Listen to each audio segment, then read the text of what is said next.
काकाश्री, ये सागर हमारे सामने कैसी अबूझ पहेली बनकर प्रस्तुत हुआ है। अब आप ही सुझाव दीजिए कि अब क्या करें। मैं भी दुविधा में हूँ पुत्र कि हमें इस सागर को पार करने की चेष्टा करनी चाहिए या नहीं। यदि कहीं से कोई स्पष्ट संकेत प्राप्त हो जाता कि माता सीता सागर के उस पार ही हैं, तो निर्णय लेना सरल हो जाता।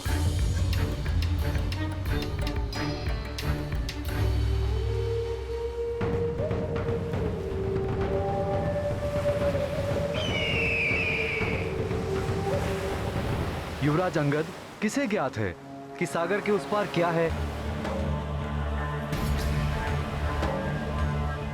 मेरे अनुसार अब हमारे पास यहां से लौटने के सिवाय और कोई विकल्प नहीं है, क्योंकि महाराज सुग्रीव के द्वारा हमें दी गई समय अवधि भी शीघ्र ही समाप्त होने वाली है। मित्र गंधमादन, समय भले ही बीत जाए और उसके फल स्वरूप महाराज सुग्रीव हमें मृत्यु दंड ही क्यों न दे दें, परंतु हमें अपने कर्तव्य पथ से विमुख नहीं होना चाहिए। निराश होकर लौटने के स्थान पर हमें माता सीता को ढूंढने का हर संभव प्रयास करना चाहिए, अन्यथा प्रभु श्री राम उनके वियोग की दुखाग्नि में जलते रहेंगे।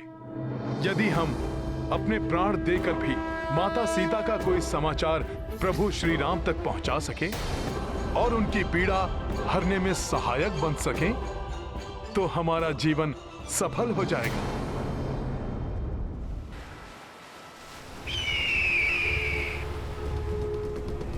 इन सबको अपना आहार बनाकर अपने शुदा मिटाऊंगा।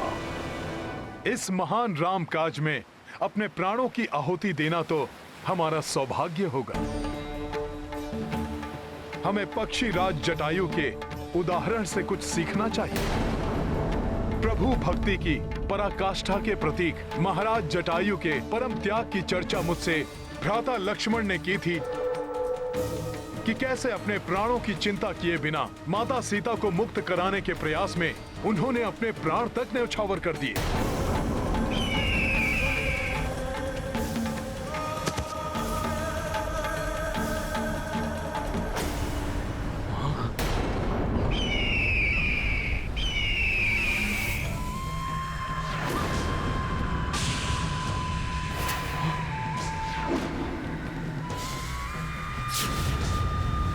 अब ये कौन सी नई आपदा आ गई? इतना विशाल काय पक्षी, कहीं ये हम सबको खाने तो नहीं आ रहा?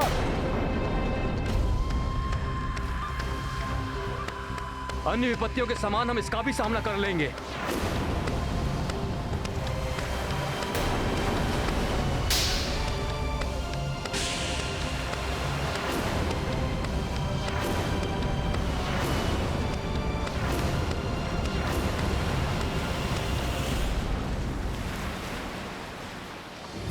तुम अभी जटायु की बात कर रहे थे, क्या हुआ उसे? शीघ्र बताओ मुझे। जटायु के प्राण तो सुरक्षित हैं? कौन है आप और पक्षीराज जटायु के विषय में क्यों पूछ रहे हैं? मेरे प्रश्न का उत्तर दो। बोलो, क्या हुआ जटायु को?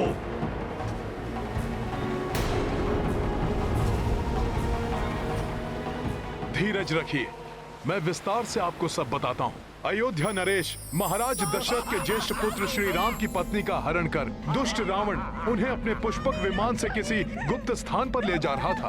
तभी महापराक्रमी पक्षीराज जटायु की दृष्टि रावण के इस दुष्कृत्य पर पड़ी।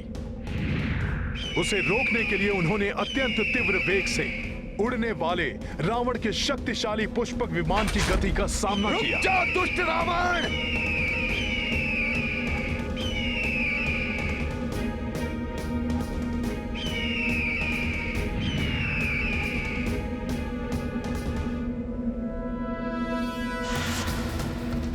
मेरे मार्ग को अवरुद्ध करने का तो साहस तुम्हें बहुत भारी पड़ेगा मूर्ख। मूर्खता मैंने नहीं, अभी तू देवी सीता का हरण करने का दुस्साहस कर तुमने की है रावण।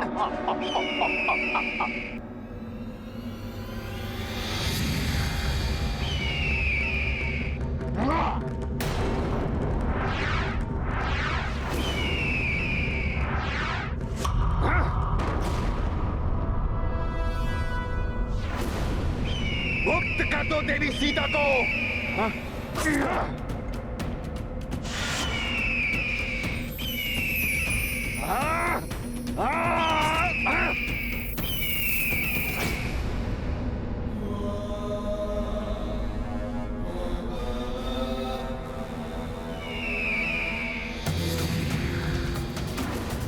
तो अभी दिखाता हूं तुम्हें।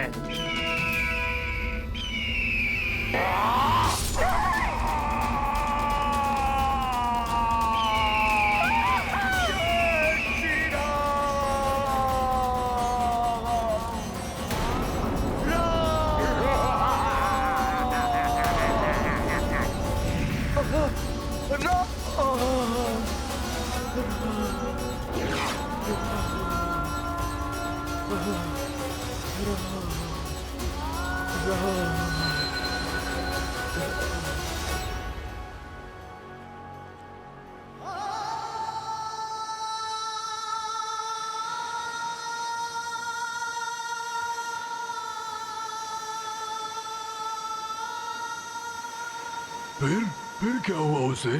फिर उस क्षत विक्षत अवस्था में भी महाराज जटायु ने असहनीय कष्ट सहकर भी अपने प्राणों को अपने शरीर में संजो कर रखा और प्रभु श्री राम की प्रतीक्षा करते रहे।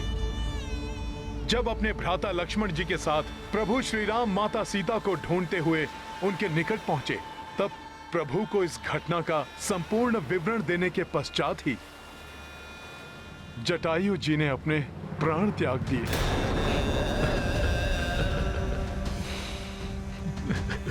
भ्राता जटायु संपाति आपकी रक्षा भी न कर सका।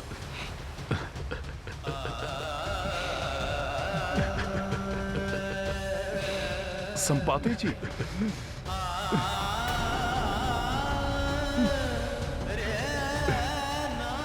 अपने आप को संभालिए संपाति जी। सदाचार और विनय का प्रतीक था मेरा अनुज जटायु। उसके विपरीत मैं दंभी और मूढ़ था। बहुत समय पूर्व अहंकारवश अपने उड़ने की शक्ति का प्रदर्शन करने के लिए मैंने उड़ान भरकर सूर्य देव तक पहुंचने की चेष्टा की थी, परंतु सूर्य देव की प्रखर ऊष्मा को मैं कहां सहन कर पाता।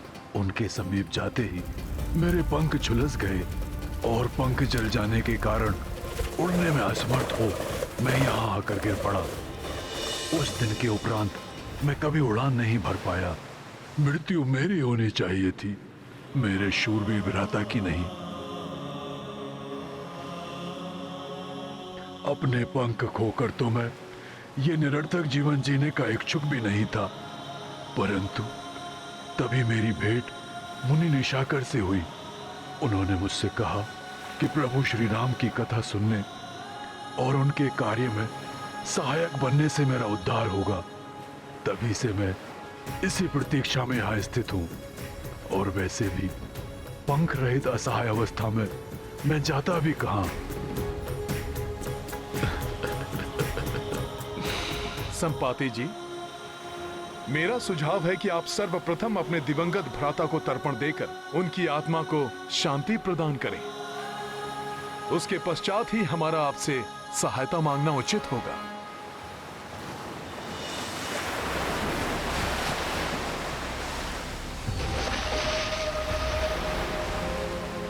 अद्य श्रुति स्मृति पुराणोत्फल प्राप्त्यार्थम देवर्षि मनुष्य पितृतर्पणम करिष्ये।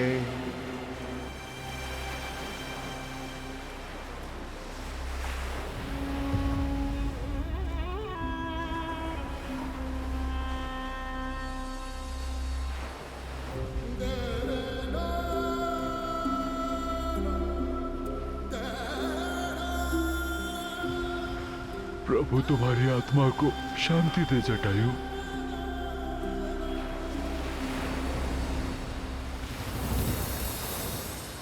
हे महान संपाति जी, आपके कथनानुसार आप यहाँ दीर्घ काल से स्थित हैं। हमें बताइए कि आपने यहाँ आकाश मार्ग में पुष्पक विमान या माता सीता को किसी दिशा में जाते देखा है? जहां तक मेरी वृद्ध बुद्धि को स्मरण पड़ता है, कुछ दिनों पूर्व जब मैं चौकन्ना रहकर अपने भोजन के लिए किसी आखेट की प्रतीक्षा कर रहा था, मुझे आकाश से एक करुणा भरी पुकार सुनाई दी थी। स्वर स्पष्ट नहीं था, परंतु ऐसा प्रतीत होता था जैसे किसी युवती का है। परंतु जब तक मैं अपनी दृष्टि को उस स्वर पर केंद्रित कर पाता, एक विमान सागर के उस पार क्षितिज में विलीन होकर अदृश्य हो रहा था। प्रतीत होता है संपाति जी द्वारा देखे गए उस विमान से आने वाला स्वर माता सीता का ही था। संभव है दुष्ट रावण उन्हें सागर के उस पार लंका नगरी ले गया हो। यदि ऐसा है काकाश्री, तो अब हमें कैसे ज्ञात करेंगे कि अभी भी माता सीता लंका में ही है? गरुड़ दृष्टि तो 100 योजन तक देख सकती है। संपाति जी, क्या आप अपनी पैनी गरुड़ दृष्टि से लंका नगरी की ओर देखकर ज्ञात कर सकेंगे कि माता सीता वहां पर हैं या नहीं? पुत्र, यहाँ से तो कुछ दिखाई नहीं देगा, और मैं ऐसा असहाय पक्षी हूं जिसके पास पंख ही नहीं है। आकाश में उड़कर देखने में अक्षम हूं मैं। यह मेरा दुर्भाग्य है कि मैं तुम्हारी कोई सहायता नहीं कर सकता। निराश मत होइए संपाति जी। प्रभु का नाम लेने से तो समस्त विषाद दूर हो जाते हैं। एक बार पूर्ण श्रद्धा और विश्वास से प्रभु का नाम लीजिए संपाति जी। मुझे विश्वास है कि उससे कोई उपाय अवश्य निकलेगा। मैं अवश्य प्रयास करूंगा हनुमान। जय श्री राम। जय श्री राम। जय श्री राम। जय श्री राम। जय श्री राम। राम।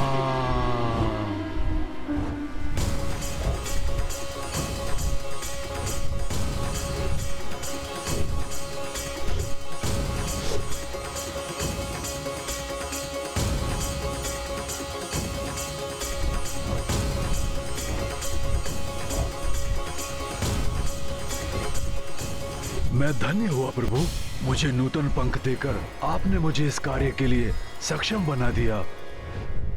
जय श्री राम। जय श्री राम। जय श्री राम। जय श्री राम।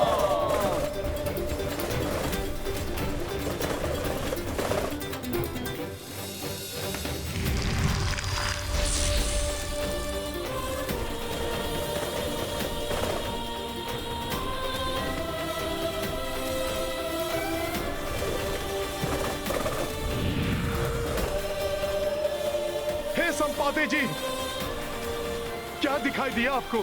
क्या आपको माता सीता के दर्शन हुए? हाँ पुत्र, लंका जैसी भोग और विलास की नगरी में साधारण वेशभूषा में एक वृक्ष के नीचे उदास और चिंतित बैठी एक महिला दिखी, परंतु वो माता सीता ही है, ये निश्चित रूप से नहीं कहा जा सकता पुत्र। हो न हो वो माता सीता ही होंगी, अर्थात देवी स्वयं प्रभा ने हमें उचित स्थान पर भेजा था। प्रतीत होता है कि हम अपने लक्ष्य के निकट हैं। अब हम प्रभु श्री राम का ये महान कार्य पूर्ण करने की आशा कर सकते हैं। हाँ हनुमान जी, परंतु हमें इस बात की पुष्टि करनी होगी कि संपाति जी द्वारा लंका नगरी में देखी गई महिला माता सीता ही है। हाँ पुत्र, और ये भी कि प्रभु श्री राम के साथ हमारे यहाँ लौटने तक वो वहाँ सुरक्षित रहेंगी। परंतु ये हम करेंगे कैसे? हाँ, वहां कौन जाएगा और कैसे?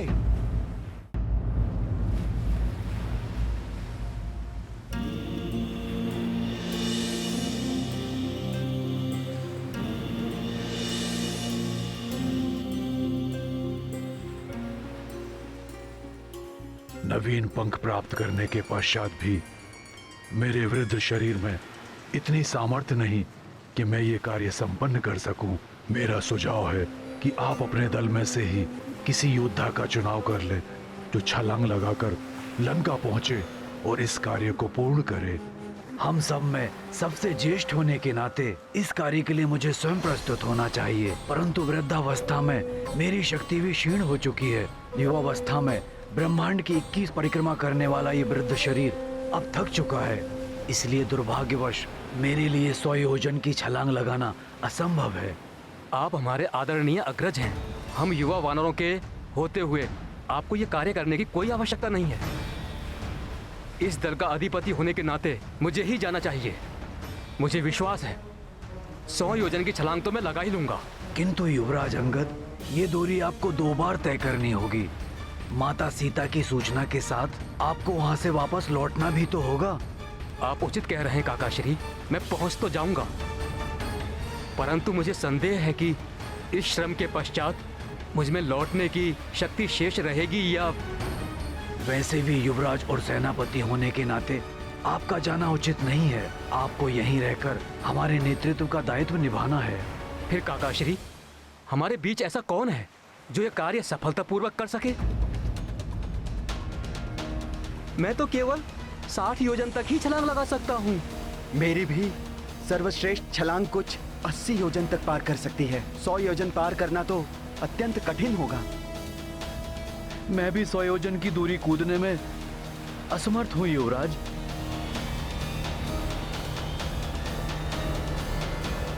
ये कैसी व्यवस्था है काका श्री? अभी तक हम माता सीता का कोई चिन्ह प्राप्त करने वो कहाँ स्थित है इसका कोई संकेत ढूंढने के लिए भटक रहे थे, परंतु अब वो प्राप्त हुआ तो हम आगे बढ़कर उसकी पुष्टि करने में असमर्थ हैं।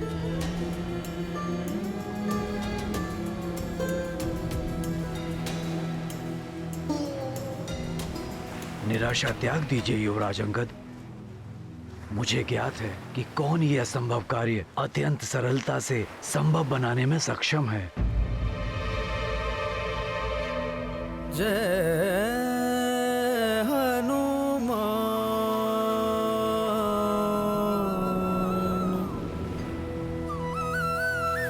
जय श्री राम।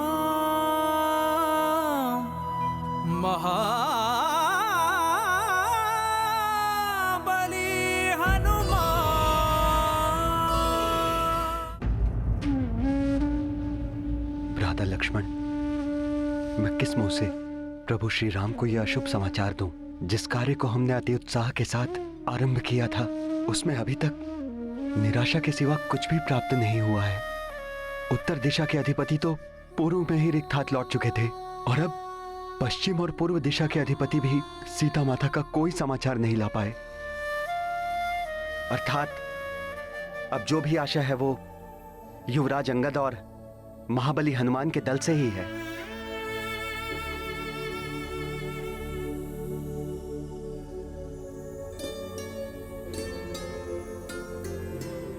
हनुमान, अब तुम्हें ही इस रामकाज को पूर्ण करना होगा। हनुमान,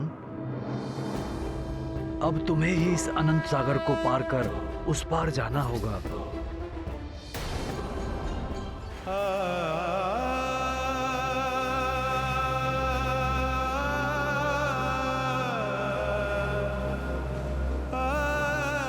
यदि मैं समर्थ होता तो सहर्ष चला जाता, परंतु मामाश्री, मुझ जैसे साधारण वानर के लिए ये कहाँ संभव है? साधारण नहीं, समस्त वानर समाज के भूषण हो तुम हनुमान। तुम सर्वश्रेष्ठ हो वानर। हनुमान, यहाँ हम सभी योद्धाओं में उपस्थित एक तुम ही हो जो इस दुष्कर कार्य को कर सकते हो। स्मरण करो हनुमान, तुम कौन हो? तुम कितने अनुपम बल के स्वामी हो हनुमान, जो जग में संकट मोचन के नाम से विख्यात है, जिसकी बल, बुद्धि और शक्ति का कोई सानी नहीं है। तुम हो हनुमान। मैं तुम्हें तुम्हारी असाधारण शक्तियों से पुनः परिचित कराता हूँ हनुमान। सुनो ध्यान से। मैं कुछ समझा नहीं मामाश्री। मैं तुम्हें अभी समझाता हूँ हनुमान।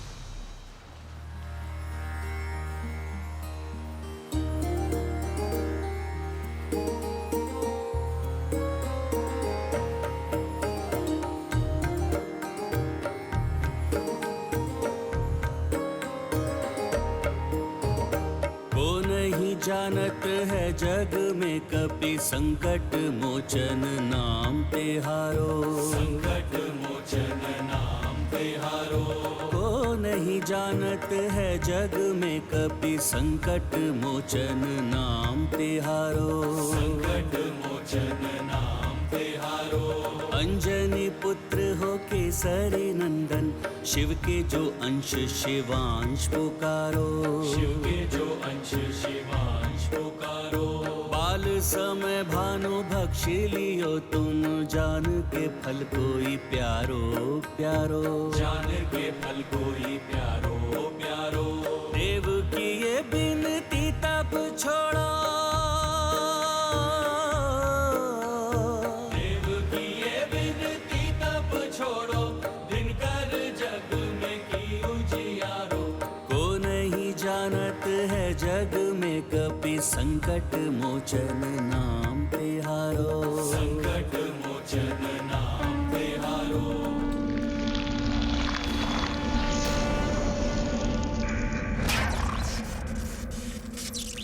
वज्र प्रहारा टूटी हनु तब, नाव भयो हनुमान तिहारो। नाव भयो हनुमान तिहारो। आशीष रूपी वरदान अनगिन, देव सभी तुमको दे डारो। देव सभी तुमको दे डारो।